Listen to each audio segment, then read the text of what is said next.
That's not fair. This is one of the biggest business lessons you need to learn now.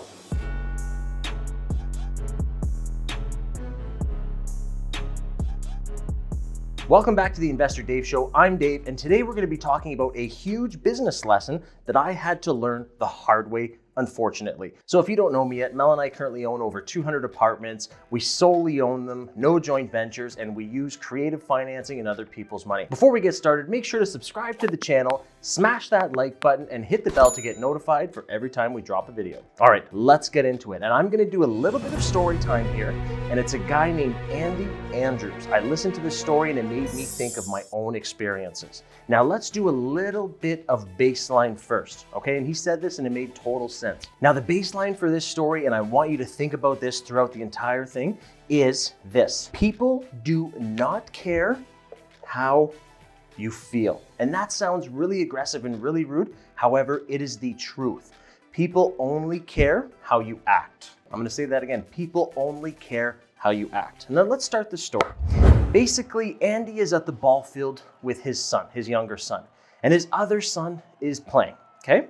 And there's a play that happens that is not fair. What basically happens is the ball goes out to center field, they throw it in, and as the runner's coming around, the catcher catches the ball, so there's gonna be a play at the plate, and tags the player out. You're out! And as soon as the ump goes out, the bat catcher drops the ball, which means the player is not out. So at that moment, everyone is yelling, no, he's safe, he's safe, he's safe, right? All the fans, all the parents, the coach, they're all yelling, and the ump goes out, right? And is not changing his mind. Now, when that happens, the coach makes a decision and basically looks and says, these are 11-year-olds, we'll let it go, right? And lets it go, because there's bigger fish to fry the next day. And all the parents kind of do the same thing. They realize, you know what, it's not worth it. They all sit down. It's an 11-year-old T-ball game or Little League game, and this is not, the end of the world. However, there's one parent that does not accept the call, stays standing up, and is freaking out, right? It is shaking the cage, is shaking the fence, the mesh, and everyone stops and looks at him, right? And eventually, the other umps, the other parents calm him down, take him away. And Andy says that his 9-year-old son turns to him and says, Dad, he was safe, right? And Andy says, yes, you're right, he was safe. But the ump called him out. And then Andy says, yes, you're right, the ump did call him out. And then his son said, well, that's not fair because he's safe and the ump called him out. And Andy goes on, and I love this part. He goes on to say, this is gonna be an amazing life lesson for you. Okay, and I'm getting goosebumps under my jacket as I'm telling the story. He says, son, life is not fair. And this is going to follow you the rest of your life. Life is not fair. There's gonna be situations, scenarios, people, all sorts of different things that will not be fair in your life. However, it's how you choose to act that will determine how you will do in life. Because again, no one cares how you feel. And then he went on to say how you act in those moments, right? Everyone is cool, calm, and collect when things are going well. But when things don't go well, it's how you act that is going to separate you from the pack. And he basically said that the people that still stay cool, calm, collect when things are going bad, and they act the appropriate way, those are the people in society that will most likely be leaders. They will most likely do well, financially, emotionally, all of that. These are the people that will excel. Okay, so again, things in life will happen that are not fair. However, how you choose to act is going to dictate how well you are going to do in life. Now let's jump back into the story, okay? So this was a Little League game. There was a bunch of other games going on. And Andy says he thinks back to that moment, and that dad that was freaking out on the fence, everyone knew him in the city, right, or in this town, and he was unemployed, and he had been unemployed for a few months. And he was frustrated, and that's probably why he took his aggression out, right? So everyone's saying, well, that's fine, it's understandable. However, think of this. Andy says there was about 30 to 40 business owners that were also there that day, that all saw that reaction, and that all saw how he acted in that moment because of how he felt, okay? You can bet your bottom dollar Bet your bottom dollar that none of those 30 to 40 business owners will ever hire that gentleman again.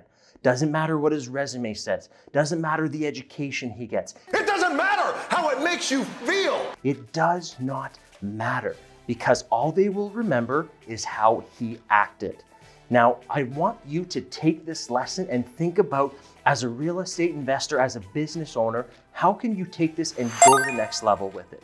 And I can tell you that Mel and I have had so many scenarios where we've looked at each other, we've talked about it, we've had sleepless nights, and we've realized that's not fair doesn't matter, because again, no one cares how you feel. So for example, we are full-time real estate investors. And sometimes when we're putting in offers, we're dealing with agents, we're out of province, out of country, we are putting our trust with other people, other professionals. And there has been countless times where we thought something was wrong, our gut feeling was saying that's not right, and then it turns out after the fact that something happened that was not fair. However, we decided to not let how we feel dictate and fire off emails and fire off phone calls and fire off voicemails and texts. We decided to take the high road and act appropriately, because again, your reputation of how you acted is your resume in the world, okay? The second scenario I want to talk about is something that actually just happened to me yesterday, and it's in regards to a pre-construction condo in an up-and-coming resort in Florida.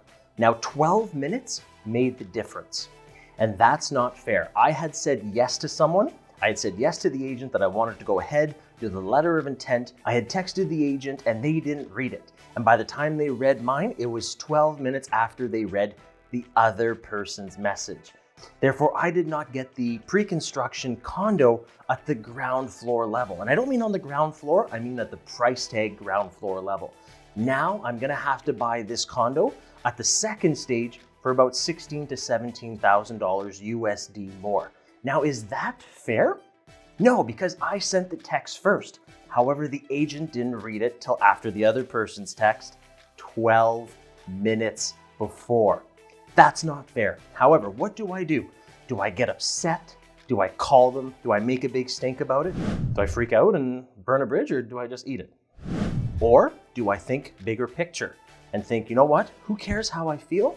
They're only gonna remember how I act. Do I say, you know, I should have acted quicker. I now still want the next one, because in a year from now, 2 years from now, when that condo goes up in value and I'm cashing that out, I won't care about the that's not fair scenario. And if I buy multiples, I'm gonna want that agent, that property manager to take care of my unit, as opposed to just remembering how I got upset about it and how I made them feel, okay? So this is another scenario of taking the high road and acting appropriately to get ahead in business. Now, the last example I'm going to go over is something that if you're a real estate investor, if you're a property manager, you're going to feel my pain. And this was something with the landlord-tenant board, where I had filed an application for non-payment of rent with a tenant. This was about 4 or 5 years ago now. Now, there was a clerical error. I had filed the paperwork. I had the receipt showing that it was sent off, but they could not find the paperwork that I sent in. Now, this was a tenant that owed me thousands of dollars. And because they could not find the paperwork, even though I had proof, I had to file again. Now, this obviously made me feel angry, upset, because it's not fair. I did my part, and I was hoping that the landlord-tenant board would do their part and honor it. However, that was not the case. Now, here are my options. Once I got in front of the adjudicator, I could have let my emotions get a hold of me and get upset with the lady who was the adjudicator and tell her all about the scenario that happened, how it's not fair, how I'm ripped off, how it cost me more money. Or, and this is the choice I made, I decided to act professional, not even address the fact that the tenant board had made a mistake, and just go ahead with the case and the evidence that was in front of us. Now again, this was not fair, however, and we won the case, by the way. However, we took the high road and got what we wanted. So as a business owner, as a real estate investor, sometimes you are going to face, no, scratch that. You will always face scenarios that are not fair. However, if you want to get ahead, if you want to be a leader, if you want to make more money, if you want to provide more for your kids, your financial freedom, location freedom, and time freedom, you're going to have to suck it up, buttercup, how you feel, and always remember, this is your resume, this is your reputation, and this is how people will remember you and see you. If you like what you saw today, I would like you to comment below and tell me the biggest scenario where you took the high road when something wasn't fair. I'm Investor Dave, and I'll see you in the next video. I'm out.